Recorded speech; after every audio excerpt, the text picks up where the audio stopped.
ಗೌರವಾನ್ವಿತ ಅತಿಥಿಗಳೇ ಮತ್ತು ವಿದ್ಯಾರ್ಥಿ ಸ್ನೇಹಿತರಿಗೆ ಮೊದಲನೇದಾಗಿ ತಮಗೆಲ್ಲರಿಗೂ ನಾನು ಮಾಡುವ ನಮಸ್ಕಾರಗಳು.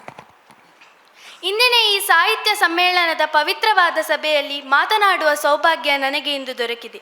ನಾನು ಮಾತನಾಡುವ ವಿಷಯವೇನೆಂದರೆ ಕನ್ನಡ ಕಟ್ಟುವಲ್ಲಿ ಯುವಕರು ಅಥವಾ ವಿದ್ಯಾರ್ಥಿಗಳ ಪಾತ್ರವೇನು.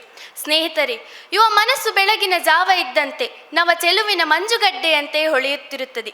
ಈ ಯೌವನವೇ ಕನ್ನಡ ರೂಪಿಸುವ ಶಕ್ತಿಯಾಗಿದೆ. ಸಾಹಿತ್ಯವು ಕೇವಲ ಪದಗಳ ಜಾಲವಲ್ಲ, ಅದು ಮಾನವನ ಹೃದಯದಲ್ಲಿ ನವಿಲಿನಂತೆ 101 ಬಣ್ಣಗಳಿಂದ ಮೆರೆಯುವ ಕಲ್ಪನೆಯ ರಾಜ್ಯ. ಆ ರಾಜ್ಯಕ್ಕೆ ಹೊಸ ಬೆಳಕನ್ನು ತಂದುಕೊಡುವವರು ಯುವಕರು. ಅವರ ಹೊಳೆಯುವ ಕನಸುಗಳು, ಅಸಮಾಧಾನ ಭಾವನೆಗಳು, ನವಚಿಂತನೆಗಳು ಇವೆಲ್ಲ ಸಾಹಿತ್ಯ ಸಿಗುರಿಸುವ ಮಳೆಹನಿಗಳು. ಸಾಹಿತ್ಯ ಬೆಳೆಯಲು ಹೊಸತನ ಬೇಕು. ಆ ಹೊಸತನ ಯುವಕರಲ್ಲಿ ಅತಿ ದೂರದಲ್ಲಿರುವ ನಕ್ಷತ್ರದಂತೆ ಹೊಳೆಯುತ್ತಿರುತ್ತದೆ.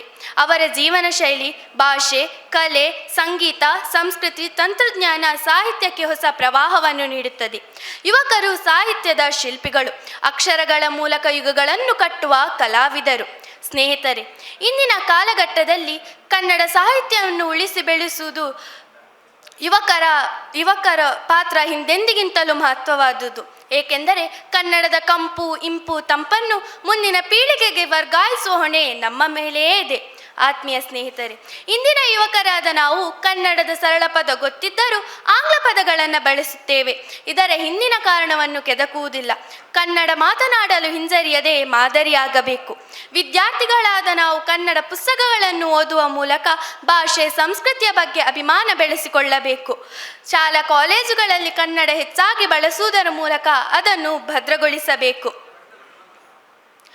ಮನೆಯಲ್ಲಿ ಹಿರಿಯ ಕಿರಿಯರೊಂದಿಗೆ ಕನ್ನಡದಲ್ಲಿಯೂ ಮಾತನಾಡಬೇಕು. ಕನ್ನಡದಲ್ಲಿಯೂ ಮಾತನಾಡಲು ಹುರಿದುಂಬಿಸಬೇಕು. ಮನೆಯಲ್ಲಿ ಕನ್ನಡದ ದಿನಪತ್ರಿಕೆಗಳನ್ನು ಓದಲು ನೀಡಬೇಕು. ಇದರಿಂದಾಗಿ ಕನ್ನಡ ಬೆಳೆಯುತ್ತದೆ. ಕನ್ನಡದ ವಾತಾವರಣ ಇರುವಂತೆ ನೋಡಿಕೊಳ್ಳಬೇಕು. ಕನ್ನಡದ ಪರ ಕಾರ್ಯಕ್ರಮಗಳು, ಗಣ್ಯ ಸಮಾರಂಭಗಳು, ನಾಟಕಗಳಲ್ಲಿ ವಿದ್ಯಾರ್ಥಿಗಳು ಸಕ್ರಿಯವಾಗಿ ಪಾಲ್ಗೊಳ್ಳುವುದು ಅನಿವಾರ್ಯವಾಗಿದೆ. ಸ್ನೇಹಿತರೆ, ನಾವೆಲ್ಲರೂ ನಮ್ಮ ನಾಡು ನುಡಿಯ ಬಗ್ಗೆ ಅಭಿಮಾನ ಬೆಳೆಸೋಣ. ನಾವು ಕನ್ನಡ ಭಾಷೆಯನ್ನು ಹೆಮ್ಮೆಯಿಂದ ಬೆಳೆಸೋಣ. ನಾವು ಕನ್ನಡಿಗರು ಎಂದು ಹೆಮ್ಮೆಯಿಂದ ಹೇಳೋಣ ಎಂದು ಹೇಳುತ್ತಾ ನನ್ನ ಮಾತನ್ನು ಮುಗಿಸುತ್ತಿದ್ದೇನೆ. ಸಿರಿಗನ್ನಡಂ ಬಾಳ್ಗೆ, ಸಿರಿಗನ್ನಡಂ ಗೇಳ್ಗೆ. ಧನ್ಯವಾದಗಳು.